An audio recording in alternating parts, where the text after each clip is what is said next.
Hello, thanks for watching my video. Don't forget to subscribe for a ton of valuable information. And I'm about to give you a very valuable information. How am I gonna put it not to get in trouble with anybody? I don't know how to put it not to get in trouble with anybody, but all I'm gonna say is God bless you if you own a Mercedes. God bless you. I got an engine here. That's a 177, one of the newer cars. It's a 2022. It comes from this car. Now, they had a check engine light that says that the oil pump solenoid have a malfunction. So there is a little oil pump on the bottom of the engine. It's actually going to be right in here somewhere. Somewhere there. Now, to get to that oil pump, you gotta take the engine out. The engine sits on that. That's your subframe assembly. The engine sits on that. To be able to change that, you gotta change. You gotta take the engine out with a subframe. Drop the whole car. Now that's not a big deal, by any means. Done that a million times, and we'll probably do it another million times more. What a big deal is. Hang tight for a second. I'm gonna switch the camera. I want to show you.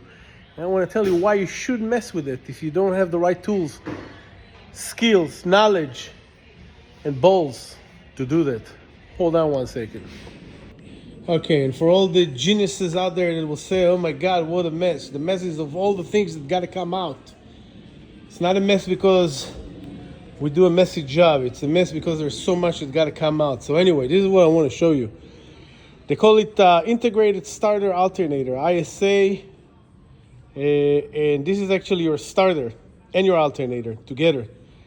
Provides it works on a 48 volt, so by any means, if the car is running, don't touch all the wires that are coming out from here, because if you touch all the wires that are coming out from here, you can get electrocuted and you can say kiss your ass goodbye.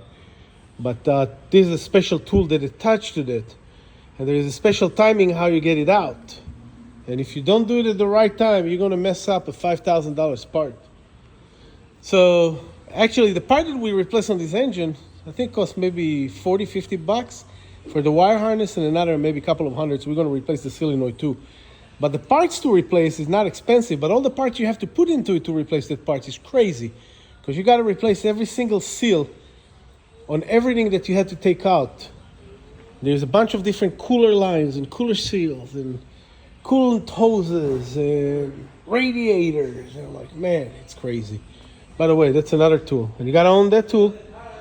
You gotta have, this is a separate tool. That comes separate, that's a tool. I have so far about probably maybe $4,000 in tools alone. Not to mention the fact that this tool is not even available. You gotta buy the whole ISA to get that tool. So if you wanna buy only the tool, by the way, this is the part number for the tool. If you wanna buy only the tool, you got to buy the whole ISA unless you find only the tool, but it's no longer available. That's another tool.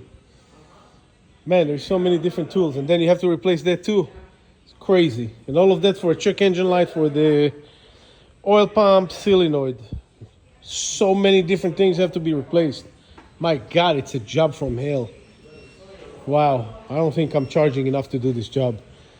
If I charge 3 times of what I charge for that job, I still think I'm getting the short end of the stick. They say go ahead and work on Mercedes-Benz. My God, do yourself a favor. Find a different car to work on. Peace. Have a good weekend.